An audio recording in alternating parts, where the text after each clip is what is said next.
আব্বা তোমার গরু ঢেলে এলাকা দেখ গরু কোনটা পছন্দ হয় গরু নিয়ে যাই। আব্বা এবার গরু কোরবানি না দিলে হয় না, এবার তো আমাকে অনেক ঋণ। ধর বেটা, হাটে সবচেয়ে নামি নামি গরু কিনে নিয়ে যাই আমরা। এলাকার মধ্যে সবচেয়ে বড় কোরবানি গরু কোরবানি দিই আমরা। এই বছর যদি গরু কোরবানি না দিই আমাকে মান সম্মান থাকবো? এই ভাই, গরুর দাম কত? আব্বা আমার পছন্দ হয় না। আচ্ছা একটু এদিকে আসো, তোমার সাথে একটু কথা আছে। আবার তোর কি হইলো?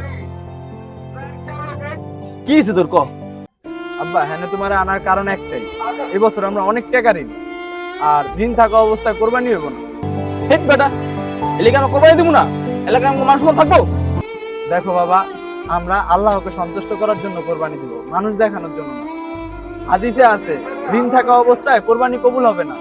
তো আমরা এবছর কোরবানিটা না দেই, এই বছরের কোরবানির টাকা দিয়ে আমরা যে ঋণগুলো আছে এগুলা দিয়ে দিই।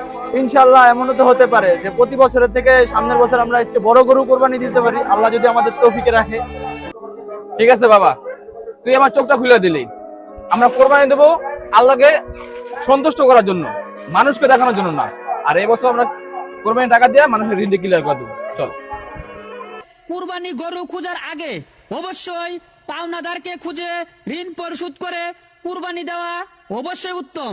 আপনাদের কুরবানি সঠিকভাবে দেওয়ার জন্য চেষ্টা করুন। ধন্যবাদ, সবাই ভালো থাকবেন। আল্লাহ হাফেজ।